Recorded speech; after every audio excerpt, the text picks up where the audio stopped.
There is absolute dominance, and then there is the India team annihilating oppositions one after the other in this World Cup. Such has been India's superiority over other teams that the only thing that India have lost in this tournament are the non-believers, the naysayers, the cynics, the skeptics, the doubters. After thrashing South Africa by 243 runs, Rohit Sharma's team have lost. What they've lost are the people who said that this team cannot win, that this team has problems, that this team is not the best team. Today, Team India has taken every little doubt out of their minds. Nobody in this country or in the world at this moment can say India are not the best team in the World Cup. Such has been their authority over the tournament that it almost seems the other teams are just participating, waiting to be flogged by India as they move on to claim the ultimate cricket prize. Such has been their control over every game that even their biggest critics have started believing that they will win. So yes, this Indian team has lost, but what they've lost is something none of the other previous Indian teams were able to do. They've lost the non-believers. Jamie Alter is here with us. Chetan Narula joins us on the show. Two gentlemen who will agree with this, that the only thing in this tournament that India have lost are the non-believers, the naysayers. Jamie, to think that at this moment, if you ask anybody who watches cricket, that, is this Indian team the best in this tournament? Can you see them go on to win the World Cup? There's not a single person who will say no. Yeah, good afternoon, everyone. Look, this team is 8-0. We've said it before. The three, maybe four in Chetan's view, I can't remember what he said, but at least three tricky situations that were before this Indian team, they have knocked out all those three tricky situations and come out just a stronger team. The last of those was, to my mind, going to be South Africa, but South Africa never showed up, not as a bowling unit and definitely not as a batting unit. Once again, no surprises. The second South African team that just cannot chase, it turned up yesterday. Again, India have turned an adverse situation into one of utter dominance. That is, losing Hardik Pandya. They're actually not missing Hardik Pandya a jot. It can be said yesterday, of course, that his batting presence would have added on the runs that Virat Kohli was unable to get. But on the day when you get Jadeja getting 29 or 15, when you get Suryakumar Yadav getting 22 or 14, how much more would Hardik Pandya have actually added? I don't have the answer. And definitely they're not missing him as a bowler. So when you're down your most vital all-rounder, but you don't miss him for 4 matches, yes, it's a gamble. Yes, it's a risk. But Maya, I'll say it again, with each passing win, the manner with which this team is winning has increased my confidence personally. I don't see any evident flaws, any gaping holes in this team, because when you're updoing every other team, when you're turning around tough situations, and frankly, when you've beaten every single team and only Netherlands, which is technically overall, not just in the World Cup, but overall the worst ranked team, what is there to worry about? What's there to fret about? Yes, we know that Virat Kohli's record when it comes to knockout matches stands at 5 runs from 3 matches. But look at how he's batting now. Look at the starts that Rohit Sharma's given. Look at that cameo yesterday. Look at the bowling. I just don't see any major obstacle for India, irrespective of which team comes up against them in the first semi-final at the Wankhede.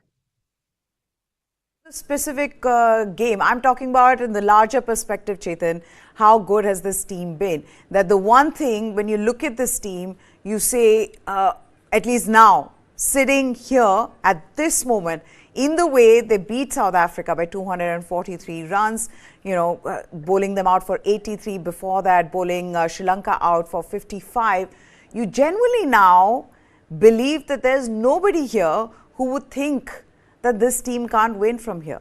That's what this team has done, that they've not left any non-believers, no doubters. Today I had somebody who's been a critic of this team who said that, I don't see them winning, come back and say this is a crazy team. So that's the change that we've seen right now, that everybody collectively believes that this team is the best. Well, hello, Meha. Yes, absolutely. And, I was wondering the same last night. I was at the Eden Gardens and, was watching the South African batting lineup. And this was supposed to be the most fearsome batting lineup that India's bowling comes across, in this tournament. Um, yes, Temba Bavuma, I was never counting him as such, but you had the rest. You had the other batsmen, Quinton de Kock in form, Markram in form, Henrik Klassen in form. In the pre-show, we were talking about it was a matchup between the two pace bowling attacks against their respective middle orders. So, in that sense, I was just wondering, 300 on the board and 80 all out. It's ridiculous. It's absolutely ridiculous.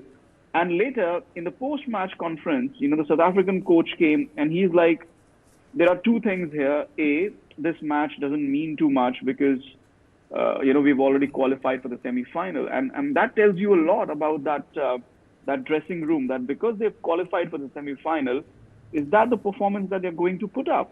Because the Indian team has also qualified for the semi-final and they were all pumped up and raring to go. But the second most important thing that the South African coach said, that was not a 300-run pitch. It was definitely not an 80-run pitch, but it was also not a 300-run pitch. So somewhere in between, the Indian team just turned up and bamboozled the South Africans. And I just have to agree with you that, and it doesn't happen a lot on the show, but I'm absolutely in agreement with you that this Indian team is unstoppable at the moment. Throughout this tournament, I've been saying every time, we've been talking about what happens with those 20 minutes. What happens when those 20 minutes come up in the semi-finals. Yes, there are short batsmen, but in terms of the bowling, it's just, I don't know how that bowling attack can be stopped in the kind of form that they are in. It'll have to be a superior off day, an off day that we have never seen before, because you just can't imagine this Indian bowling attack having an off day. And somebody tweeted, if Bumrah doesn't get you, Siraj will. If Siraj doesn't, Shami will. If Shami doesn't, Jadeja will. If Jadeja doesn't, Kuldeep will. It's just unstoppable at the moment. And I think, again, I have to reiterate this. I agree with you. This Indian team seems unstoppable. The only thing that can stop them from winning the World Cup is themselves. Yeah. I can tell all our viewers that he's such a cynic that even while he says this, there's no smile on his face. But yes, India, they've confirmed their place as #1 in the standings, heading. Yes, I'll come to you, Chetan. Heading into the semi-finals after smashing second-ranked South Africa for just 83 to make it 8 wins from 8 games. Led to 326 by Virat Kohli, who on his 35th birthday drew level with Sachin Tendulkar on 49 ODI centuries. India thumped South Africa, thrashed, annihilate, overpower South Africa by 243 runs, with Ravindra Jadeja claiming 5 wickets for 33 runs. And now they have a 6-day gap before they meet Netherlands on Diwali for what will be the final league match of the tournament. This utterly dominant victory for India came 3 days after the bowlers bowled out Sri Lanka for 55. And so poor were the Proteas that their innings lasted 27.1 overs, with Marco Janssen's 14 being the highest score. By the 14th over, South Africa were 40 for 5 as Mohammad Siraj, Mohammad Shami and Jadeja ran through the batting. And then Jadeja claimed his 5-wicket haul to leave the Proteas at 67 for 7 before Kuldeep Yadav claimed 2 for himself. But the day, despite another brilliant bowling performance under lights, was overshadowed by the occasion of Virat Kohli's landmark century. Brilliant performance, Jamie. But what stands out for me is back-to-back matches won against an opposition that many would have said, yeah, this is Sri Lanka. Of course, this team will do it. But then to do it against South Africa, the best batting, one of the best, the top 2 batting lineups in the tournament, to be able to do it against them on a pitch where they went and scored 326 runs, to then restrict South Africa to 83. I mean, that would have just dented South Africa's confidence going further in this competition. Absolutely. I mean, I'm not going to reiterate the fact that there are 2 South Africas playing this tournament, but I did not hear the press conference, so I'm glad that Chetan has just informed me what the coach said. I think it, like he said, it says it all. This team cannot and will not win a World Cup with such thoughts. We have long moved past that stage, and I'm only saying this because people tag me on social media or on YouTube on the various things saying, should India rest so-and-so for the last match? With each passing win, should they rotate? this Indian team is not here to take such decision. This Indian team is here on a mission. There's a reason they are 8-0, and they have a 6-day gap, Meha, like you said. So when a coach says something like Chetan underlined, it is indicative of what the overall mindset is. Yes, India have every reason to rest their fast bowlers against the Netherlands. Will they? I don't think so, because you've got that 6-day gap. You have enough time to rest weary bones. They're not here to. We have spent enough airtime talking about their experimenting. They're not going to do it now. With Hardik Pandya now, they were living on the edge. They're still living on the edge, but the bowling, like we've all said, is just so outstanding. So if a South African team goes out and makes, or at least one vital member, I would say, makes that comment, it just says the difference between. And already, he talked about differences, Maya. The bowling, the gulf between India and the next best team, which to my mind is probably South Africa when it comes to bowling, is so different. Marco Jansen, how much praise have we given him for his new ball skills? The guy goes for 90 runs.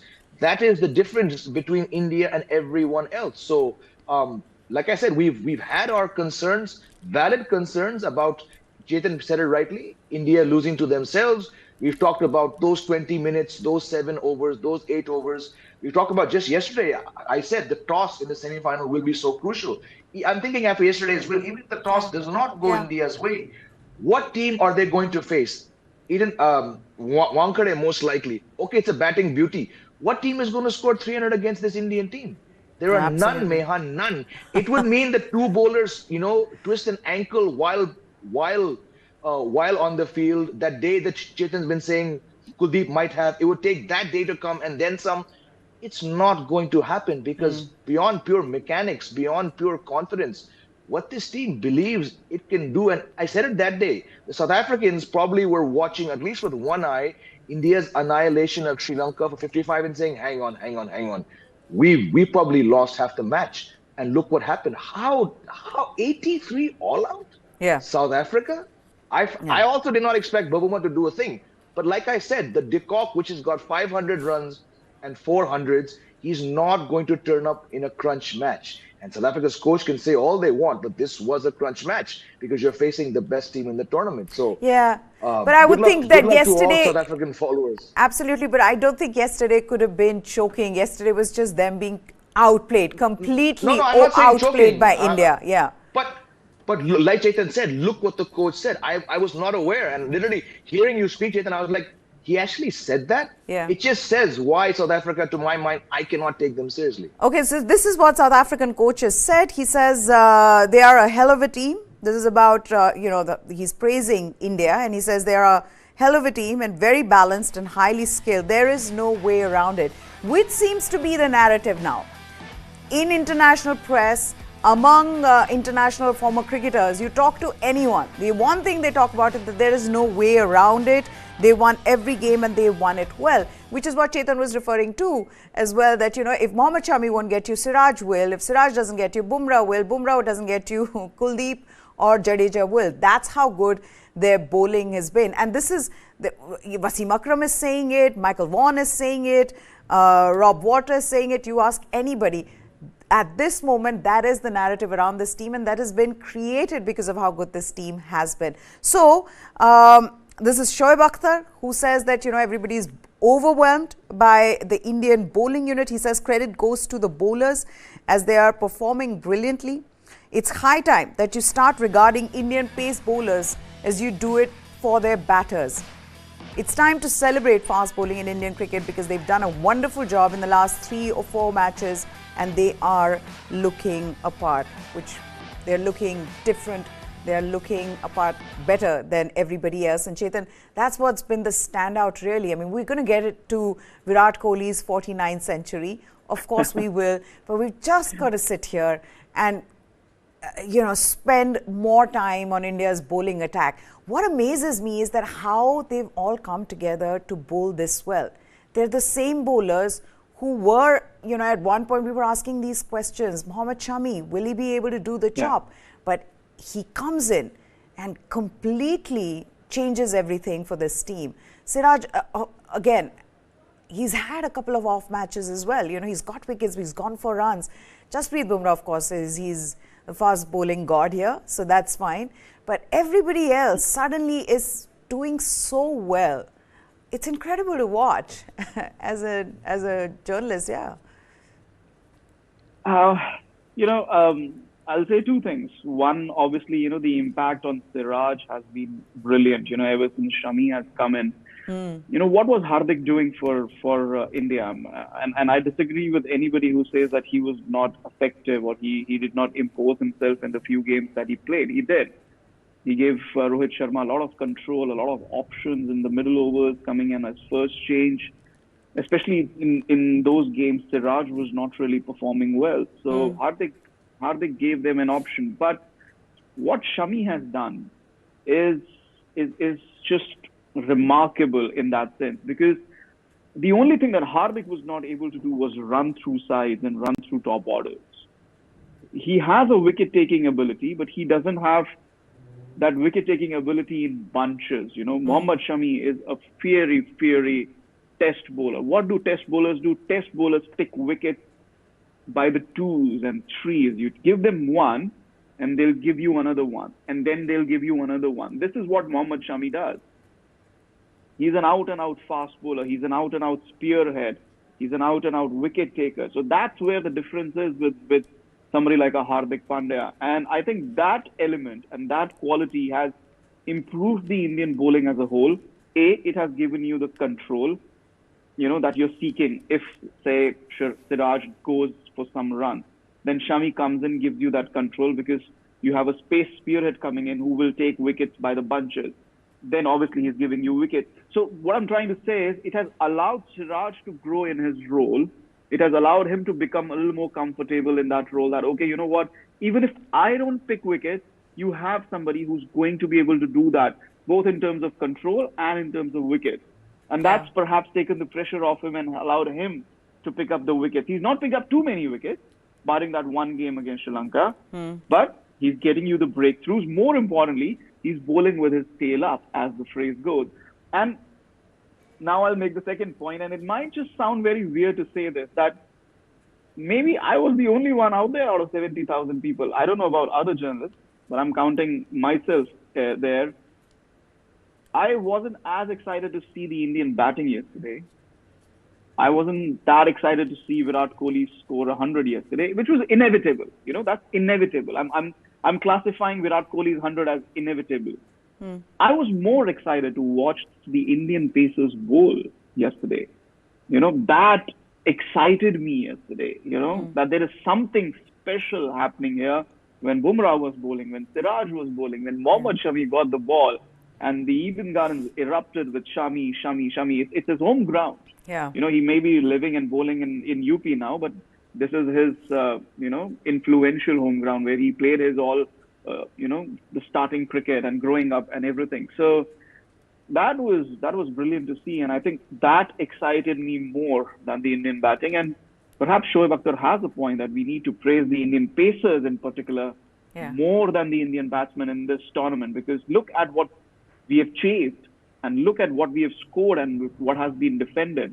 230 against England was defended like it was 150. So absolutely thrilled with this Indian fast bowling. Have seen Indian fast bowling prosper in test arena. But in this, I think it's been brilliant to watch. Remarkable. Yeah. Jamie, would you compare this team to Australia in 2003 in the kind of way they've dominated this tournament, the bowling, the way they've come good? Because right now, they're intimidating. They're terrifying. I would think Netherlands would be coming in, terrified of what to expect from this team, given how they've flogged South Africa.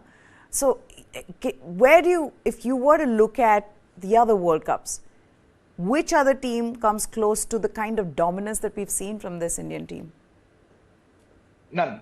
India won the World Cup in 2011, but you can look at the results. They were not like this. And not just because they lost a couple of matches.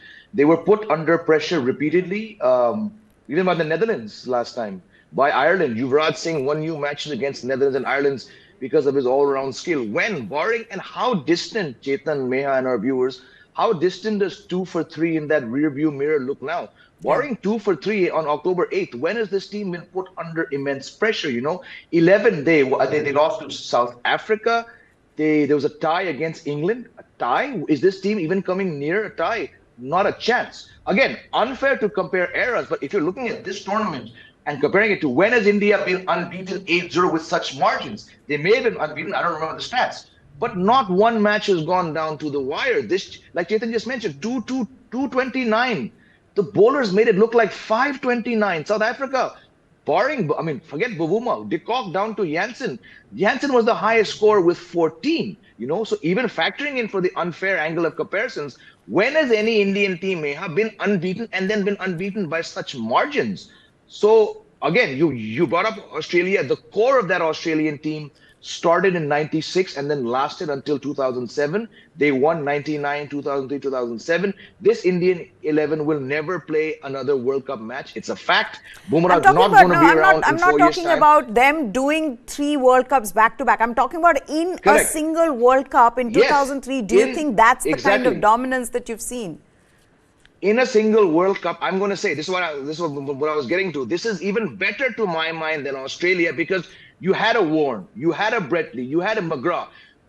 As good as Mohammad Siraj has been, skill-wise, he's not up there, right? Kuldeep Yadav has had some rough moments, but collectively, whoever tweeted what Chetan mentioned, if so-and-so doesn't get you, you cannot, to my mind, maybe I'm in the minority, maybe my memory is not serving me right, I could not put that Australian side. They had a Brad Hogg. Now, Brad Hogg did very well in 2007, but they had an Andy Bickle here and there. They had a Nathan Bracken. Collectively, it didn't inspire fear or put fear, to my mind, in the last 20 years, like this Indian bowling attack is doing.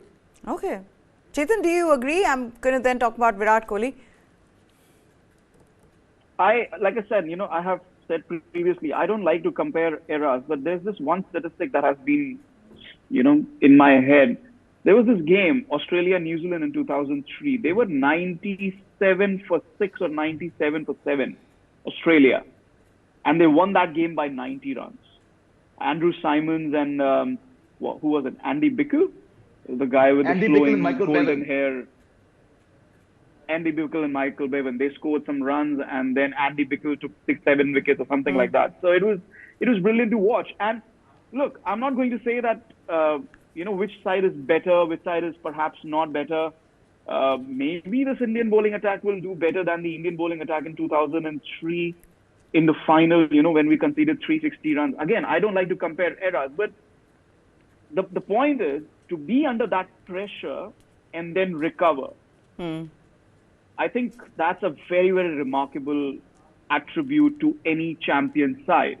And I think we have only seen that once from this Indian team. That was in Chennai when they were 2 for 3, and then they went on to win that game 200. So yes, I think if they can do that. But again, I've said this before as well.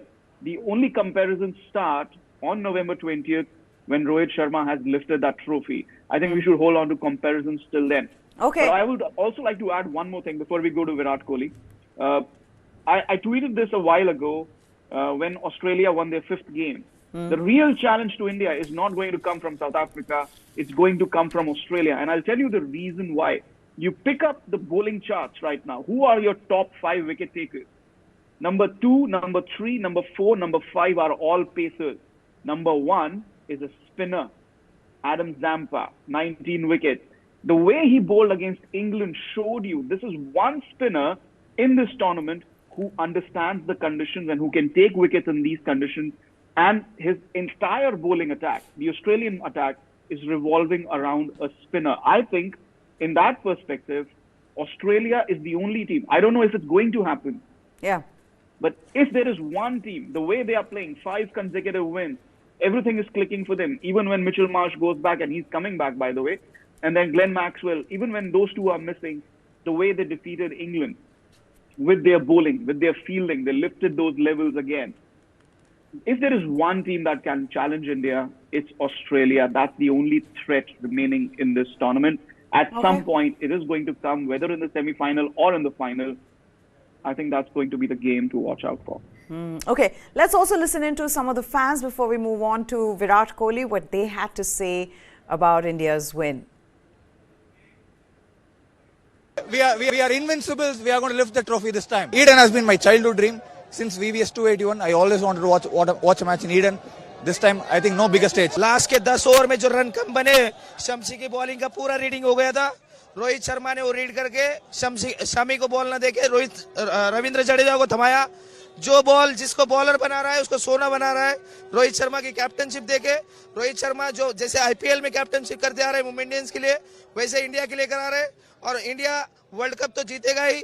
India आगे की future के लिए team बनाने की भी सोच रहा है। जिस तरह से रोहित शर्मा और विराट कोहली लीड करा रहे हैं टीम को, रोहित शर्मा और विराट कोहली की जो कॉम्बिनेशन है वो टीम के लिए आगे 10 साल का फ्यूचर बनाने की कोशिश चल रही है। बहुत बड़ी जीत हुई हमारी साउथ अफ्रीका के खिलाफ। विराट सर का सेंचुरी हुआ तो आज हम लोग बहुत खुश है। टीम इंडिया 8वीं जीत चुकी है और बेंगलोर जीतते हुए हम लोग सेमीफाइनल जीतते हुए हम लोग आज अहमदाबाद में फाइनल जीतेंगे। Rohit sir number 1। रोहित के आगे कोई पुल मार सकता है क्या? ये जन सैलाब रुकने वाला नहीं है और इंडिया टीम जो है बैक टू बैक रुकने वाली नहीं है। और ऐसा नहीं छोटे मोटे स्कोर से नहीं, बैक टू बैक 300, 290 इस हिसाब से। मुझे आपसे मैं कल कहा भी था कि हमारी जो टीम है, जो कोच है, जो बैट्समैन है, बॉलर है, वो कंटिन्यू मेहनत कर रहे हैं और टीम इंडिया को इतना ऊंचाई तक ले गए। हमें उम्मीद है कि नेक्स्ट मैच में कोहली अपना 50वां शतक लगाएंगे। इसके लिए हम इंतजार कर रहे हैं। Come on India, come on. Number 1 number 2 का मैच था ये। बहुत ही नेक्स्ट लेवल मैच हुआ। मतलब एक्सपेक्ट नहीं किया था कि टीम इंडिया 243 रन से यहाँ पर जीतेगी। 83 में ऑल आउट किया साउथ अफ्रीका को। काफी अच्छा मैच हुआ। जडेजा का जो फाइफर था, विराट सर की सेंचुरी और स्टार्टिंग में रोहित सर के जो 40 रन के योगदान बहुत ही काम आए। और एक टीम इंडिया ने शानदार तरीके से विजय जीत की है। अनबिटन चैंपियन है और नीदरलैंड के साथ बेंगलुरु में खेलेगी दिवाली के दिन। और दिवाली का पटाखा मनाएंगे 19 तारीख को अहमदाबाद में, फोड़ेंगे पटाखे और जीत का जश्न होगा। डबल एंजॉय किया सर, डबल धमाका। इंडिया टीम इंडिया भी जीत गया। उसका बर्थडे दिन का special gift, special century, advance Diwali gift बोल दिया ना सर। और क्या चाहिए हमारा फैंस लोग? रोके ना किसी के, रोके बढ़ता ही चला जाए। टीम इंडिया का विजय रहते इस वर्ल्ड कप में। टीम इंडिया में है भाई बड़े बड़े योद्धा, पर किंग कोहली जैसा ना कोई क्रिकेट जगत में। टीम इंडिया में है भाई बड़े बड़े योद्धा, पर किंग कोहली जैसा ना कोई क्रिकेट जगत में। जा मैदान पे कोहली, जा मैदान पे कोहली, हाथों में बल्ला हो विकेटों पे गिलिया। धूम मचा रही है टीम इंडिया, गदर उठा रही है team India. What fun. What fun. It's always fantastic to hear these guys. I think he was the same person who sung that song. That incredibly creative song, yeah? Chetan's favorite. Tell me what was it like, Chetan, though? You were the one there at the Eden Gardens. You know, it was packed. We could see that on our TV screens. But what was it like being there, especially when Virat scored his 100? Oh, it was fabulous. I mean, the entire ground was shaking. The entire ground was standing on its feet, and they were cheering on. That's what they came to see. You know, they wanted to watch an Indian win, but more than that, they wanted to watch Virat Kohli score 100. A sea of blue. I'll tell you something. I've been covering games at the Eden Gardens for the last 12 years. And, you know, growing up, my one memory, obviously everybody's one memory, was that majestic or magnificent test match between India and Australia. And you saw Eden Gardens full, you know, completely full. And then you wanted that experience, if not in the game, at least that vibe, that atmosphere. And I think that is something that I experienced last night. It was also full in 2016 when India played Pakistan, but the vibe was perhaps a little different. And maybe it was because it was a T20 game. There was some rain around, and it was not completely full because of the rain factor. It had rain for the entire evening, and the match was delayed. So yesterday was completely different. You know, the entire ground full, and for 8 and 9 hours, the crowd chanting, nobody moving. And that's the best part for me. Nobody really left. Maybe that one gentleman that I named yesterday in the evening show, that, मैंने देख लिया जो मैं देखने आया था, ये ticket बेच दो किसी को. So apart from that gentleman, I don't think anybody else left. And they were chanting and they were singing. They were singing Vande Mataram, Chak De India, and what's that new song, Leherado? That song was there. And I also, I shouldn't be saying this, but I recorded the national anthem being sung, and I'm not putting it on social media, but oh my God, that gave me goosebumps. 70,000 people singing the national anthem. It was just brilliant. Paisa Vasool, even though I didn't pay to you to be there because I'm a journalist covering the game. Absolutely Paisa Vasool. It was a wonderful moment because after having missed 3 centuries previously in the tournament, Virat Kohli celebrated his 35th birthday with an innings that drew him level with Sachin Tendulkar's record of 49 in ODI cricket. His unbeaten 101 from 121 deliveries put Kohli joined top of the all-time ODI table with his idol Sachin Tendulkar, who scored 49 centuries in 452 innings. Kohli got there in 277, which is indicative of the number of ODIs India have played during his run as one of this era's best batters, and testament to his drive and skill. After the milestone innings, Tendulkar, he took to social media and he tweeted about Virat Kohli. He says, "Well played, Virat. It took me 365 days to go from 49 to 50 earlier this year. I hope you go from 49 to 50 and break my record in next few days. Congratulations." And then, in response, Kohli said, "I'm grateful to God for giving me the chance to play and contribute to team success. It's great to get 100 on my birthday in front of this big crowd at this great venue." So, with this century, Kohli now has 453 runs at this World Cup, which is a personal best, outdoing the 443 that he'd scored 4 years ago in England. With at least 2 matches remaining in the tournament, will Kohli go one better and get to 50 ODI centuries? That is the big question. But what this also just means now, Jamie, is that 49 is out of the way, and clearly it was preying on his mind because of the way in which he's gone about getting his 100 in the World Cup, as well as, you know, the slowing down of it. So yeah, that's out of the way now. He can come back to just scoring runs. He has been scoring runs though, right? He's got 543 runs. It's 100 runs more than his personal best in any World Cup. He's got to 4,900, so what an amazing moment, and I would have loved to have been there to see how the crowd responded. Chetan has never hesitated to either inform us or to show us when he's standing outside venues the number of Kohli or Virat, or maybe even Virat Kohli is written on the back of all those blue jerseys. So the people who came to watch, predominantly one player, got exactly what they wanted to see. And if anyone was going to mark his 35th birthday with 100, it was Virat Kohli. So hats off to him. I mean, there's a reason why he's got there in 277 innings and not 452 that Sachin Tendulkar took. It speaks about a lot of factors, which we've discussed, and hats off to him. But I'll say it again, I'm probably the minority here. India left out 35 runs. Doesn't matter when you look at the scorecard and you see that they won by 243 runs. But I just have a question. Will Virat Kohli, if he's batting in a semi-final or final and he gets to 85 or 80, will he again slow down in a knockout match? I don't know what the answer is. I would want to say yes, but if that's the approach he's going to take in a knockout match, I don't know how that's going to sit down with many people. Which is my other thing, though. In this case, on that kind of a pitch, given that, you know, others got out, what happened to South Africa, you did need to, the wicket wasn't very good for batting. It was a tricky one. It was a two-paced wicket. The ball was gripping at times. Virat Kohli spoke about it. Rohit Sharma also spoke about it. Was it really a slow innings, Chetan, or do you think that that's exactly what, you know, somebody who's trying to get to 100 would do? And not with that thought that, oh, I have to make 100, but that it would, you know, that it wasn't easy to bat on. You weren't able to really play your shots. Come on. Let's be honest. The thought was there. You know, let's be honest. The thought was there that he has to get his 100.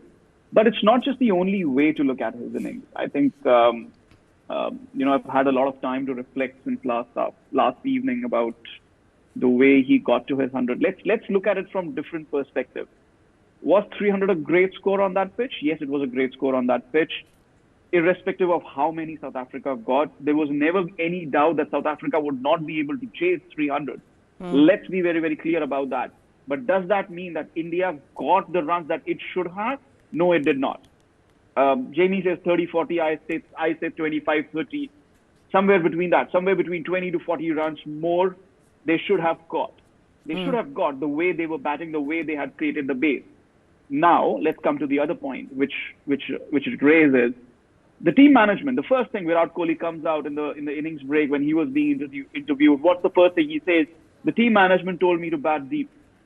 The team management told me to take the innings deep, hold one end, stay there, which is great. Which is great. Yeah. He did exactly that. He did exactly that. But here's my question. You've taken the innings deep till over number 45, over number 47, right? You can't take it much deeper than that. You already have Sky with you in over number 45. There's just 5 overs left. Over number 47. There's just Jadeja left with you now. 3 overs left. You can't take it deeper than that. India is already, 290. It's past 290. 300 is on the horizon. You can't take it much deeper than that. My problem with his innings was, in those last 5 overs, last 7 overs, there was only one batsman out of the 2 at the crease trying to score a boundary. It was only Rahul who was trying to score a boundary. It was only Suryakumar Yadav who was trying to score a boundary. It was only Ravindra Jadeja who was trying to score a boundary. I texted Jamie. His last 4 came in the 45th over. No boundary shots after that. Only punching singles. Yes, the management has sent you a message. Stay till the end. Take the innings deep. You can't take it deeper than that. You can't take it deeper than the 47th over. You've done your job. The last 3 overs are there to be hit. At least show the drive to be hit. So, until 85, it was a great knock. Great knock. On that pitch, to take India to 300. One of the best knocks that Virat Kohli has played. One of the best 85s that Virat Kohli has scored. Let's be honest. The last 15 runs is where you think, oh, listen, he's just thinking about his 100 right now. He's right to do it. He's right to do it. But, 3 points. South Africa would have lost irrespective of the score. India did leave out 30 runs out there, despite the fact that they scored 320 odd. Virat Kohli scored a brilliant 85. It's those last 15 runs where he did not even attempt to score a boundary. That just leaves a sour taste. Jamie, do you agree? I'm just going to say it very, very quickly. I'm going to begin with a question to Chetan, to Meher, to anyone watching. Tricky track. He's been told to bat deep. Here's my question. How do you defend 26 runs of 26 balls in the last 10 overs? Chetan mentioned 45. I'm saying that doesn't matter. 26 of 26 in the last 10 overs when you were fully set. Show me someone who can defend that. Second thing is, Carlos Brathwaite. Yeah. There are people. Carlos there are Brathwaite. people defending that. There are thousands. I'll show you thousands defending lax. But I want them to come and meet me. Carlos, no, wait. Most important thing, Carlos Brathwaite on BBC said there are 24 deliveries left in this innings. 9 of them are going to be singles to Virat Kohli. Ravindra Jadeja has to maximize those 15 balls. Carlos Brathwaite, hats off to you. I do remember your name. No, well said. But the only thing I can say in this, in his defense, is that others were getting out at the other end. So, you want to bat out 50 overs as well. Why, Just though? 1 second. Why? Oh. 1 second though. If this team got out without having to bat out 50 overs, then we would have said, oh, come on. You should have at least tried to bat out 50 overs. So that was my thing. Maybe he was just holding on to one end because the others were trying to go for those big shots. That's my only defense. Okay, now 1 second. Again, the last 24 balls. The Yeah. last 24 balls is where you stop looking to stay at the wicket. Even if you were 330 for 9, it wouldn't have mattered. The last 24 balls is my issue with it, which Carlos Brathwaite says, last 4-5 overs, like I said, after over number 45, when Sky is gone, when Jadeja is with you, you can't take the innings deeper than that, Meha. Yes, so that's the thing. my See, guys, core issue with I'm still okay with slowing down and, not wanting. I'm okay with that. What I wasn't okay with is denying singles and then trying to get to his 100. If he's slowing down, I mean, we've seen this happening in the past with a lot of legends. I'm okay with that, but just openly contriving to get to 100 is a whole different conversation. So yes, you can have an opinion on that. Some will say, no, he didn't slow down. Some will say that, look, the pitch was not good enough, all of that. But This is what Virat Kohli had to say about equaling Sachin Tendulkar's record. He says, to equal my hero's record in ODIs is something that is a huge honor for me. I know that people like comparisons, but I'm never going to be as good as him. There's a reason why we've all looked up to him. He's perfection when it comes to batting. He's always going to be my hero regardless of what happens. It is a very emotional moment for me. I know where I come from. I know the days that I watched him play on TV. So just to stand here and get this appreciation from someone like him means a lot to me. And then he also says that he kind of had a premonition. He kind of had this feeling that today was going to be special.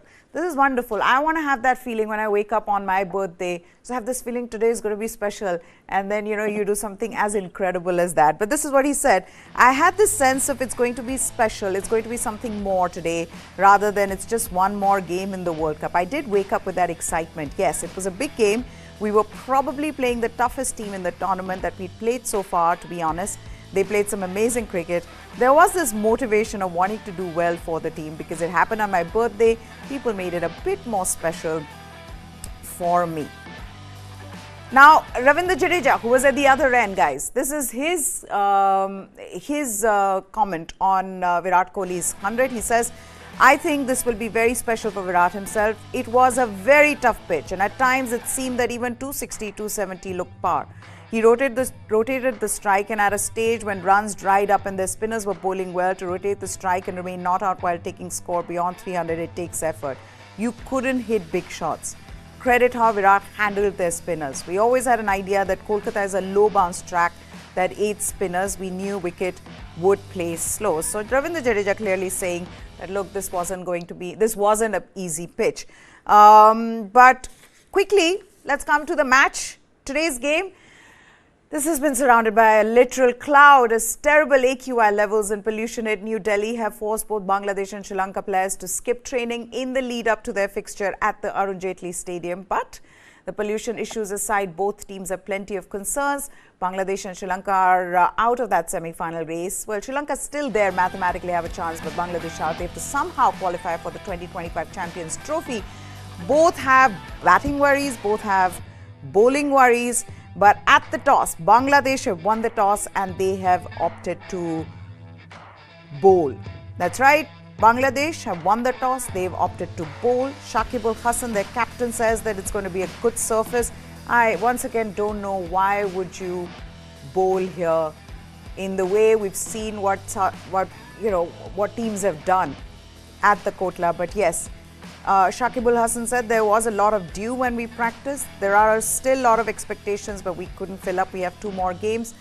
Mustafizur is not fit enough, so Tanzim Shakib, he has come in. This is the Sri Lankan batting lineup. Kushal Mendes at the toss says that they don't mind batting first. Kushal Pereira and Dhananjay have come in for Karunaratne and Hemanta. So that's the batting lineup for Sri Lanka, and this one is for Bangladesh. Just one change for them where Mustafizur is not fit and Tanzim Shakib has come in their place. Gentlemen, quickly on what you're expecting from this game and with Bangladesh's decision to bowl first, who has the advantage? Temi? Unfortunately, this match has no bearing on the World Cup, but these two teams are playing for like you mentioned, the 2025 Champions Trophy qualification. Again, strange. I mean, we've seen what kind of totals can be put up here. Yes, both teams have batting problems. Both teams have bowling problems. But, Kusal Pereira coming back in, I don't know. Yes, he wasn't scoring runs. I don't know why they dropped him because any day he's going to give you a better chance of getting off to a strong start than Dimut Karunaratne was. So if he clicks, if Nisanka comes back from that golden cup, look, Sri Lanka coming off 55 not out. They have a lot to prove to their fans. It's a total mess going back home in Sri Lanka. This is a great toss for them to lose, and I think they're going to get easily 320, 350 on this track.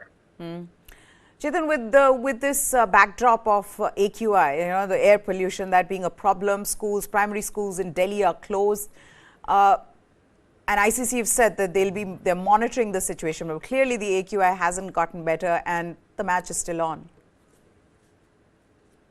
Yeah, I just landed in Delhi a couple of hours back. I am a Delhiite, but I'm struggling to breathe. My nose, my eyes, I don't know. I'm struggling to breathe. I've just landed a couple of hours back in Delhi.